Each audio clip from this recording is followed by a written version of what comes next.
Professor मासी माड़े ने बताया कि 22 और 23 नवंबर को बीदर में वचन साहित्य उत्सव कार्यक्रम आयोजित किया जाएगा।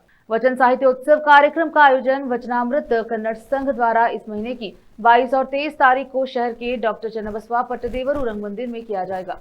संघ के जिला अध्यक्ष प्रोफेसर सिद्धरामप्पा मासीमाड़े ने बताया, सोमवार को शहर के जिला पत्रिका भवन में संवाददाता सम्मेलन को संबोधित करते हुए उन्होंने कहा कि इस समारोह का उद्घाटन 22 नवंबर की सुबह राज्य के वन पर्यावरण और जीव विज्ञान मंत्री तथा जिला प्रभारी मंत्री ईश्वर खंडरे करेंगे और सेवानिवृत्त आकाशवाणी निदेशक बसवराज सागर स्वागत भाषण देंगे। मुख्य अतिथि नारंजा सहकारी चीनी फैक्ट्री के अध्यक्ष सूर्यकांत नागमारपल्ली, प्रथम श्रेणी ठेकेदार गुरुनाथ कोल्लूर, जिला कन्नड़ साहित्य परिषद के अध्यक्ष सुरेश चंद शेट्टी, शाहीन शैक्षणिक संस्थान के अध्यक्ष डॉक्टर अब्दुल खदीर, हैदराबाद कर्नाटका शैक्षणिक संस्थान बोर्ड के सदस्य doctor Rajneesh Phali, Karnataka council of professional civil engineers association के अध्यक्ष हावशेट्टी पाटिल और मैं और एसोसिएशन के जिला अध्यक्ष कार्यक्रम की अध्यक्षता करेंगे। स्वागत समिति के अध्यक्ष रेवन सिद्धप्पा जलादे स्वागत भाषण देंगे। इसके साथ साथ पूरे कार्यक्रम की जानकारी दी। कैमरामैन पपुराज का कवरेज। 2 ವರ್ಷಗಳ ಕಾಲ ಪ್ರತಿ ತಿಂಗಳು ಎಲ್ಲಾ ಶರಣರ ಬಗ್ಗೆ ನಮ್ಮ ಜಿಲ್ಲೆಯ ವಿದ್ವಾಂಸರು, ಕನ್ನಡ ಪ್ರಾಧ್ಯಾಪಕರು, ಸಾಹಿತಿಗಳನ್ನು ಆಹ್ವಾನಿಸಿ ಅವರ ಮುಖಾಂತರ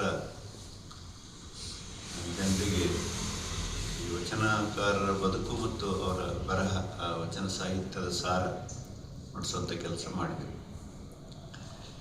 ಈ ವರ್ಷ ಜನರ ಒಂದು ಪ್ರತಿಕ್ರಿಯೆ ನೋಡಿ ಈ ವರ್ಷ ಒಂದು ದೊಡ್ಡ ಪ್ರಮಾಣದ ರಂಗಮಂದಿರದಲ್ಲಿ ಆಯೋಜನೆ ಮಾಡಿದರೆ ಸಾವಿರಾರು ಜನರಿಗೆ ಅಲ್ಲಿ ನಮಗೆ ಸಾಮಾನ್ಯವಾಗಿ ಇದಕ್ಕಿಂತ ಪೂರ್ವದಲ್ಲಿ 150-200 ಜನರ ತನಕ ಅಲ್ಲಿ ನಾವು ಕಾರ್ಯಕ್ರಮ ಕೊಟ್ಟಿದ್ದೆವು. ಅದೇ ಕೆಲಸ ಇಲ್ಲಿ 2 ದಿವಸ ಆಯೋಜನೆ ಮಾಡಿದರೆ ಸರಿಯಾದ ರೀತಿಯಲ್ಲಿ ಸಾವಿರಾರು ಜನರಿಗೆ ಮುಟ್ತದೆ ಅನ್ನುವಂಥ ಕಾರಣಕ್ಕಾಗಿ ಇಲ್ಲಿ ಆಯೋಜನೆ ಮಾಡಿದೆ. ಇಲ್ಲಿ ವಿಶೇಷವಾಗಿ ಏನಂದ್ರೆ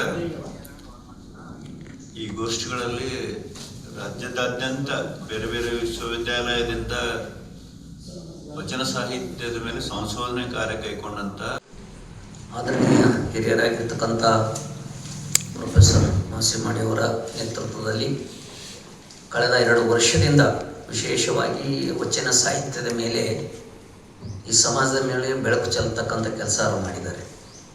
ಸೊ ಅದನ್ನು ಕೇವಲ ಸೀಮಿತವಾಗಿ 100-200 ಜನರ ಮಧ್ಯೆ ಇರತಕ್ಕಂಥದ್ದು ದೊಡ್ಡ ಮಟ್ಟದಲ್ಲಿ ಮಾಡಿ ಸುಮಾರು ಸಾವಿರಾರು ಜನರಿಗೆ ವಚನದ ಸಾಹಿತ್ಯದ ಜ್ಞಾನ ನೀಡಬೇಕಂತ ಹಂಬಲದಿಂದ ಈ ಥರ ನಾವು 2 ದಿನದ ಕಾರ್ಯಕ್ರಮ ಮಾಡ್ತಾ ಇದ್ದೀವಿ. ಆ ಕಾರ್ಯಕ್ರಮಕ್ಕೆ ತಾವು ಸ್ವಾಗತ ಸಮಿತಿ ಅಧ್ಯಕ್ಷರು ಆಗಬೇಕಂತ ಸಮಿತಿ ನಿರ್ಣಯ ಮಾಡಿದಂದಾಗ ನಾನು ಭಾಳ ಸಂತೋಷದಿಂದ ಒಪ್ಕೊಂಡಿದ್ದೀನಿ.